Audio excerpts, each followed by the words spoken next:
வணக்கம். இந்த வீடியோவில் நம்மளோட workfast.ai ஆப்பை எப்படி யூஸ் பண்ணலாங்கிறத ஃபீச்சர் வைஸ் எக்ஸ்பிளைன் பண்ணியிருக்கேன், பாருங்கள். வணக்கம், this is chia from workfast.ai. So நம்ம அடுத்த ப்ராஜெக்ட் மாடியூல் என்னங்கிறத பார்க்க போகிறோம். ஸோ நீங்கள் என்ன மாதிரியான பிஸ்னஸ் வேணாலும் பண்ணலாம். கன்ஸ்ட்ரக்ஷனாக இருக்கலாம், நார்மல் ரீட்டைல் பிஸ்னஸாக இருக்கலாம், இல்லை அடுத்து நீங்கள் வந்து மேனுஃபேக்சரிங் யூனிட் நடத்தலாம், இல்லை டிஜிட்டல் ஏஜென்சி ரன் பண்ணலாம். ஸோ எந்த மாதிரியான பிஸ்னஸாக இருந்தாலும் உங்களுக்குன்னு ஒரு ஃப்ளோ இருக்கும். ஸோ உங்களுக்கான ப்ராசஸை நீங்கள் இங்கே செட் பண்ணிவிட்டு அதுக்கேற்றபடி அந்த ஒர்க்கு ஒரு செயின் ஆஃப் ஈவெண்ட்ஸில் எப்படியெல்லாம் கோ த்ரூ ஆகி அந்த ஒர்க் வெளில வருதுங்கிறத நீங்கள் நீட்டாக இந்த ப்ராஜெக்ட்ஸில் பார்க்கலாம். ஸோ இங்கே லாஜிக் எப்படி இருக்குன்னா, பேசிக்காக வந்துட்டு ஃபஸ்ட்டு காலம் பார்த்தீங்கன்னா ஸ்பேசஸ், செகண்ட் காலம் பார்த்தீங்கன்னா அந்த ஸ்பேஸுக்குள்ளே இருக்கிற செட் ஆஃப் ப்ராஜெக்ட்ஸ், தேர்ட் காலம் பார்த்தீங்கன்னா அந்த ஒரு ப்ராஜெக்ட்டுக்கான ஃபுல் ஓவர்வியூ. ஸோ இப்போ உங்களுக்கு ஸ்பேசஸ்ங்கிறத நீங்கள் டிஃபைன் பண்ணிக்கலாம். உங்கள் கம்பெனியில் நிறைய டிபார்ட்மெண்ட்ஸ் இருக்கும். ஸோ உங்களுக்குன்னு ஒரு மார்க்கெட்டிங் ப்ராஜெக்ட் தேவைப்படும், அடுத்து சேல்ஸில் ஒரு 10 பேர் வேலை பார்ப்பாங்க, அடுத்து அக்கௌண்ட்ஸில் ஒரு 10 பேர் இருப்பாங்க. ஸோ ஒரு மேனுஃபேக்சரிங் யூனிட்னா அந்த ஹோல் ப்ராசஸ் எப்படி போகுதுங்கிறத பார்ப்போம். ஒரு கன்ஸ்ட்ரக்ஷன் பிஸ்னஸ்னால் அதுக்கு ஒரு ஃப்ளோ இருக்கும். ஸோ ஒரு கம்பெனி ஒரு பிஸ்னஸ்ன்னு எடுத்துக்கிட்டோம்னா அதில் மல்டிபிள் டிபார்ட்மெண்ட்ஸில் நமக்கு வேலை இருக்கும்.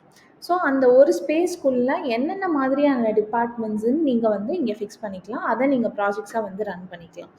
ஸோ ஃபார் எக்ஸாம்பிள் இங்கே பார்த்தீங்கன்னா நான் ஒரு டிஜிட்டல் மார்க்கெட்டிங், சோஷியல் மீடியா மார்க்கெட்டிங்கான ஒரு ப்ராஜெக்டை நான் இங்கே காட்டுறேன்.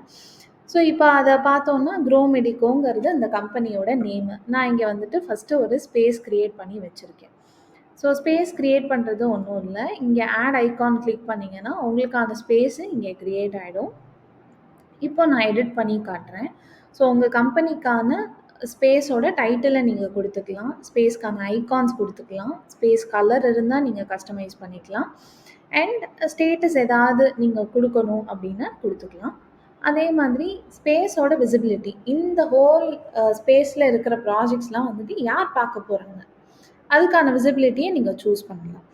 இப்போது ஒரு ஸ்பேஸ் க்ரியேட் பண்ணுறோன்னா எல்லாரும் வந்துட்டு அக்கௌண்ட்ஸ்க்கான ப்ராஜெக்டை பார்க்கணுங்கிற அவசியம் இருக்காது, எல்லாரும் வந்துட்டு மார்க்கெட்டிங்க்கான ப்ராஜெக்டை பார்க்கணுங்கிற அவசியம் இருக்காது. அதுக்கான யூசர் பெர்மிஷன்ஸும் நீங்கள் செட் பண்ணிக்கலாம். அதை வரப்போகிற டைம்ஸில் நான் சொல்கிறேன். இப்போது நான் இந்த குரூப்பை ப்ரைவேட்டாக வச்சுருக்கேன். இந்த குரூப்பில் சில மெம்பர்ஸை ஆட் பண்ணியிருக்கேன் உள்ள. இப்போ நான் வந்துட்டு இவங்களை ஆட் பண்ணுறேன் அப்படின்னா அவங்களுக்கான யூசர் பெர்மிஷன்ஸை என்னால் செட் பண்ண முடியும்.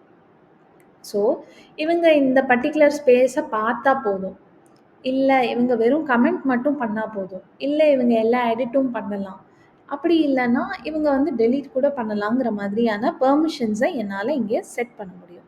ஸோ அதுவும் நான் செட் பண்ணிப்பேன். ஸோ செட் பண்ணிவிட்டு நான் அவங்கள இந்த ஸ்பேஸில் ஆட் பண்ணிவிடுவேன். ஆட் பண்ண அப்புறமா நான் ஒரு புது ப்ராஜெக்டை இங்கே க்ரியேட் பண்ணலாம். ஸோ அந்த ப்ராஜெக்டை நான் இப்போ எப்படி க்ரியேட் பண்ணேங்கிறத காட்டுறேன். இதுக்கான டைட்டில் என்னவோ நான் அதை கொடுத்துக்கிட்டேன். ஸோ ஹெல்த் கேருக்கான சோஷியல் மீடியா மார்க்கெட்டிங் நான் பண்ண போகிறேன். ஸோ இதுக்கான டெஸ்கிரிப்ஷன், இது எதை பற்றினது, ஸோ இவங்களுக்கு வந்துட்டு ஒரு செட் ஆஃப் ரூல்ஸ் இருக்குது, ஸோ இந்த கைட்லைன்ஸ் படி தான் இந்த ப்ராஜெக்ட் இருக்கணுங்கிறது எல்லாமே நீங்கள் இங்கே எழுதிக்கலாம். அடுத்து என்னைக்குள்ளே இந்த ப்ராஜெக்டை நம்ம முடிக்க போகிறோம். ஸோ இப்போது ஒரு கஸ்டமருக்காக நான் இந்த ஹோல் செட் ஆஃப் ஸ்டேஜஸையும் நான் கடந்து போகிறேன்னா அதுக்கான டியூ டேட்டை நான் ஃபிக்ஸ் பண்ணியிருக்கலாம். அதே மாதிரி ஸ்டேட்டஸ் ஏதாவது இருந்தால் நான் ஆட் பண்ணிக்கலாம். டேக்ஸ் ஏதாவது கொடுத்துக்கணும், எனக்கு வந்துட்டு இவங்க தான் என் கஸ்டமர் அப்படிங்கிற மாதிரி. இப்போ வந்துட்டு நான் ஹெல்த் கேருக்காக சோஷியல் மீடியா மார்க்கெட்டிங் பண்ணுறேன், இப்போ அப்பல்லோங்கிற ஒரு கிளைண்ட்டுக்காக நான் பண்ணுறேன் அப்படின்னா நான் அந்த மாதிரியான டீட்டெயில்ஸ் எல்லாமே நான் இங்கே வந்துட்டு ஆட் பண்ணிக்கலாம். அதுவும் நான் சொல்லிப்பேன். அதுக்கப்புறமா வந்துட்டு இதுக்கான டாஸ்க் ஸ்டேட்டஸ் வரைக்கும் என்னாலே வந்துட்டு இதில் கஸ்டமைஸ் பண்ணிக்க முடியும்.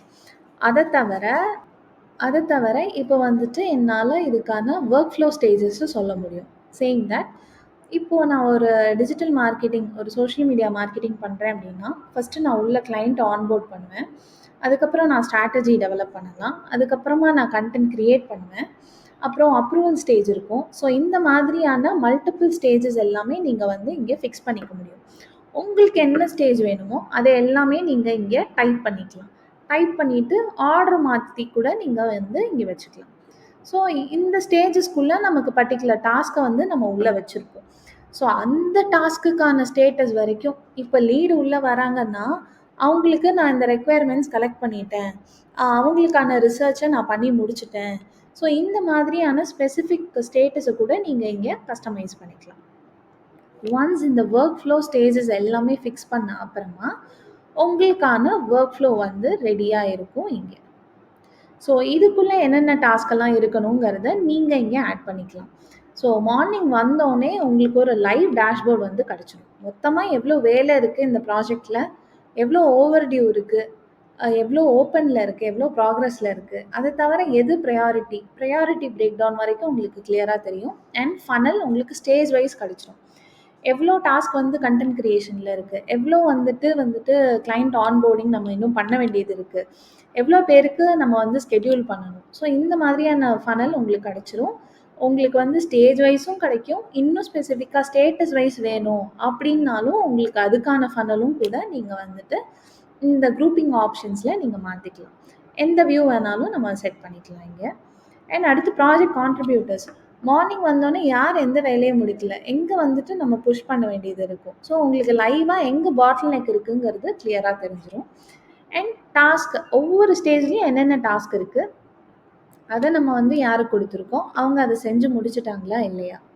ஸோ இதுக்கான கரண்ட் ஸ்டேட்டஸ் இதுதான். இது வந்து கரெக்டாக இந்த ஸ்டேஜில் இருக்குது. இந்த டாஸ்க் சம்மந்தமாக ஏதாவது டெஸ்கிரிப்ஷன்ஸ் இருந்ததுன்னா அதையும் நீங்கள் இங்கே ஆட் பண்ணிக்கலாம். அதை தவிர டியூ டேட்ஸ் ஏதாவது ஃபிக்ஸ் பண்ணணும் அப்படின்னா நீங்கள் இங்கே ஃபிக்ஸ் பண்ணிக்கலாம். இப்போ இந்த டாஸ்க் வந்து கரெக்டாக 23rd அன்றைக்கி முடிக்கணுங்கிற மாதிரி நான் சொல்லிடுவேன். ஸோ இப்போது இந்த டாஸ்க்கை வந்துட்டு நிவேதாங்கிறவங்களுக்கு நான் அசைன் பண்ணிடுவேன். இதுக்கான ரிமைண்டர் வந்துட்டு 23rd அப்படின்னா எனக்கு 22nd அன்றைக்கி இத்தனை மணிக்கு எனக்கு ரிமைண்டர் வேணும்னாலும் நான் ஃபிக்ஸ் பண்ணியிருப்பேன். ஸோ இந்த மாதிரி நிறைய ஆட்ரிபியூட்ஸ் நீங்கள் ஒரு டாஸ்க் கார்டை எடுத்தாலே உங்களுக்கு எல்லாமே ஆர்கனைஸ்டாக இருக்கும் அந்த வேலை சம்மந்தமாக. அண்ட் நீங்கள் ரெக்குயர்மெண்ட்ஸும் ஃபிக்ஸ் பண்ணிக்கலாம். இந்த வேலை வந்துட்டு ஒரு மெயின்டெனன்ஸ் ஆக்டிவிட்டி, இது வந்துட்டு எவ்ரி சாட்டர்டே ரன் ஆகணும் அப்படின்னா நம்ம அதுக்கான ரெக்குயர்மெண்ட்ஸும் ஃபிக்ஸ் பண்ணிக்கலாம். அதே மாதிரி அட்டாச்மெண்ட்ஸ், மீடியா ஃபைல்ஸ் எதாக இருந்தாலும் நீங்கள் ஆட் பண்ணிக்கலாம். அது பிடிஎஃபாக இருக்கலாம், இமேஜாக இருக்கலாம், வீடியோவாக இருக்கலாம், ஆடியோவாக இருக்கலாம். அதே மாதிரி கஸ்டம் ஃபீல்ட்ஸ், இப்போ வந்து எனக்கு ஒரு லீட் வராங்க, இல்லை நான் வந்து பட்ஜெட் என்னங்கிறத நோட் டவுன் பண்ணணும், இது எல்லாமே நீங்கள் எக்ஸலில் பண்ணிகிட்ருப்பீங்க. எல்லாத்துக்குமே ஒரு காலம், ஒரு ரோ போட்டு நீங்கள் எல்லா டீட்டெயில்ஸையும் நீங்கள் வந்துட்டு எடுத்து வச்சுப்பீங்க. ஸோ அந்த மாதிரியான கஸ்டம் ஃபீல்ட்ஸ் எல்லாமே நீங்கள் இதுக்குள்ளேயே வந்துட்டு ஆட் பண்ணிக்கலாம். இப்போ நான் வந்துட்டு இந்த டாஸ்கோட பட்ஜெட் இதுதான் அப்படிங்கிறத நான் சொல்கிறேன் அப்படின்னா நான் அதை வந்துட்டு நான் இங்கே ஆட் பண்ணிப்பேன். ஸோ இந்த மாதிரியான கஸ்டம் ஃபீல்ட்ஸையும் நீங்கள் ஆட் பண்ணிக்கலாம். இங்கேயே நான் கமெண்ட்ஸும் போட்டுக்கலாம். பை தட் இப்போ நான் வந்துட்டு என்னோட மேனேஜருக்கு நான் ரிப்போர்ட் பண்ணுறது எல்லாமே இந்த பர்டிகுலர் டாஸ்க்குள்ளேயே பண்ணிட்டா அவருக்கு வந்து தெளிவாக தெரிஞ்சிடும் நான் இதை பற்றி தான் பேசுகிறேங்கிறத. இதே மாதிரி கீழே வேறு ஒரு ரெக்குயர்மெண்ட் இருக்குது, அதுக்கான சப் டாஸ்க் ஆட் பண்ணணுன்னாலும் நீங்கள் இங்கேயே பண்ணிக்கலாம். அதுக்கு வேறு ஒரு ஆளை அசைன் பண்ணணும், இந்த ஆட்ரிபியூட்ஸ் எல்லாமே யூஸ் பண்ணணுன்னாலும் நம்மளால் பண்ணிக்க முடியும். ஸோ இந்த கமெண்ட்ஸ்லேயே நீங்கள் வாய்ஸ் நோட்ஸும் வந்து ரெக்கார்ட் பண்ணி ஷேர் பண்ணிக்கலாம். ஸோ இது ஒன் பர்டிகுலர் டாஸ்க் கார்டு. இந்த மாதிரி நீங்கள் எவ்வளோ டாஸ்க் வேணாலும் எந்தெந்த ஸ்டேஜஸில் க்ரியேட் பண்ணணுமோ உங்களோட ரெக்குயர்மெண்ட்டுக்கு ஏற்ற மாதிரி நீங்கள் க்ரியேட் பண்ணிக்கலாம். அண்ட் நிறையா ஃபில்டர் ஆப்ஷன்ஸும் இருக்குது. நமக்கு டேக் பேசிஸில் ஃபில்டர் பண்ணி பார்க்கணுன்னாலும் உங்களால் பார்க்க முடியும். எனக்கு இந்த மாதிரியான வியூ தேவையில்லை, எனக்கு ப்ரையாரிட்டி பேசிஸில் ஒரு வியூ வேணும், ஆர்எல்ஸ் எனக்கு வந்துட்டு பீப்புள் பேசிஸில் ஒரு வியூ வேணும் அப்படின்னாலும் இந்த மாதிரி மல்டிபிள் வியூவிங் ஆப்ஷன்ஸ் நீங்கள் வச்சுக்கலாம். அதே மாதிரி கேன்பன் போர்டும் உங்களுக்கு ரெடியாக இருக்கும். ஸோ நீங்கள் ஒவ்வொரு டாஸ்க்காக போய் பார்க்க முடியலனாலும் இந்த ஹோல் போர்ட் வியூவில் உங்களுக்கு கிளியராக தெரிஞ்சிடும் எது எந்தெந்த ஸ்டேஜில் இருக்குங்கிறது. அண்ட் இதை வந்துட்டு நம்ம ட்ராக் அண்ட் ட்ராப் பண்ணி மல்டிபிள் ஸ்டேஜஸ்க்கு கொண்டு போய் நம்ம ஒர்க் பண்ணிக்கலாம். அண்ட் இதை தவிர நமக்கு டேபிள் வியூ ஆப்ஷன்ஸும் இருக்குது அண்ட் பாக்ஸ் வியூவிங் ஆப்ஷன்ஸும் இருக்குது. அண்ட் எக்ஸிஸ்டிங்காக நீங்கள் எல்லாமே எக்ஸலில் நீங்கள் மெயின்டைன் பண்ணிகிட்ருக்கீங்க அப்படின்னா உங்களுக்கு இம்போர்ட் ஆப்ஷன்ஸும் இருக்குது. ஸோ உங்களுக்கான எக்ஸல் ஃபைலில் இம்போர்ட் பண்ணி அதுக்கான ஃபீல்ட்ஸை நீங்கள் மேட்ச் பண்ணியும் நீங்கள் ஒர்க் பண்ண ஆரம்பிச்சிடலாம். ஸோ இப்போ ஒரு ப்ராஜெக்ட் இருக்குன்னா அதுக்குள்ளே யாரெல்லாம் இருக்கலாம், அவங்களுக்கு எந்தெந்த மாதிரியான பெர்மிஷன்ஸ் கொடுக்கலாங்கிறதையும் நீங்கள் செட் பண்ணி வச்சுக்கலாம். ஒரு ப்ராஜெக்டை வேறு ஒரு ஸ்பேஸுக்கு மூவ் பண்ணணும், இல்லை டூப்ளிகேட் பண்ணணும்னாலும் அதுவும் உங்களால் பண்ணிக்க முடியும். So this is the overall view of the projects. அடுத்த மாடியூலில் உங்களை பார்க்குறேன். Hi, this is Sia from workfast.ai. So in this video I have explained on how we can use our workfast.ai app feature wise, so please do check it.